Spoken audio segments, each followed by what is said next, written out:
नमस्कार शेतकरी मित्रांनो, आपलं स्वागत आहे संदीप कृषी सेवा केंद्र यूट्यूब चॅनलवर। तर मित्रांनो, आज आपण पाहू शकतो की पावसाला आता सुरुवात झालेली आहे।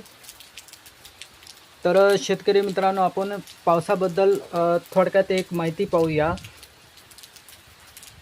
ECMWF आणि GFS मॉडेलनुसार 28 तारखेला महाराष्ट्रात विदर्भ वगळता इतरत्र पाऊस कमी होईल असा अंदाज काही मॉडेल देत असले तरी वस्तुस्थिती अशी आहे की 28 आणि 29 तारखेला पावसाचा जोर राज्यात खूप वाढणार आहे। 24 ते 27 जून म्हणजेच आज दिवसभरात कोकण, विदर्भ आणि उत्तर महाराष्ट्रात पावसाचे प्रमाण चांगले राहील। 27 तारखेपासून पाऊस अधिक जलद गतीने वाढेल असा ECMWF मॉडेलचा अंदाज आहे। 28 ते 30 जून कोकण किनारपट्टीवर अतिवृष्टीची शक्यता आहे। तसेच सोलापूर, धाराशिव, लातूर, नांदेड आणि बीड या मराठवाड्याच्या पट्ट्यात पावसाचे प्रमाण वाढेल। पुणे, कोल्हापूर, सातारा आणि सांगली जिल्ह्याच्या पूर्व भागात पर्जन्य छायेच्या प्रदेशात पाऊस थोडा कमी राहू शकतो, परंतु पश्चिम भागात मुसळधार पाऊस राहील। त्याचप्रमाणे पाऊस थोडा कमी राहू शकतो काही भागामध्येही, परंतु पश्चिम भागात मुसळधार पाऊस राहील। जुलै महिन्याचे अंदाज 30 जुलै ते 7 जुलै दरम्यान महाराष्ट्रात जोरदार पावसाचा अंदाज आहे। बंगालच्या उपसागरात एक नवीन वादळी प्रणाली चक्राकार स्थिती विकसित होण्याची शक्यता आहे।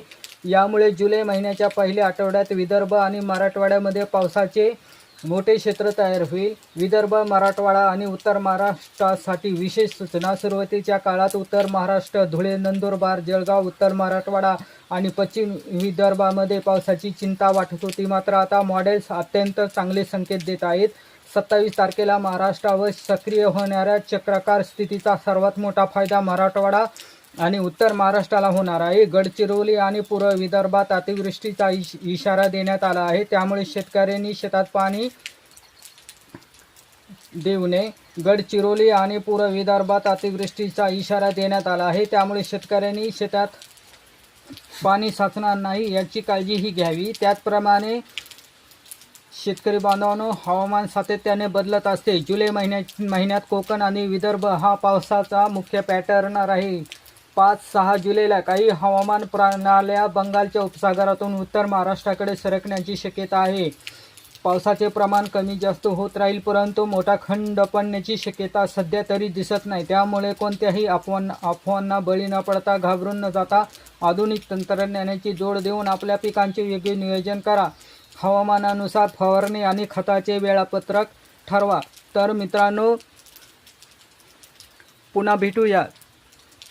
त्याचप्रमाणे संदीप कृषी सेवा केंद्र आपल्या यूट्यूब चॅनलला सबस्क्राईब करायला विसरू नका। धन्यवाद। जय जवान, जय किसान।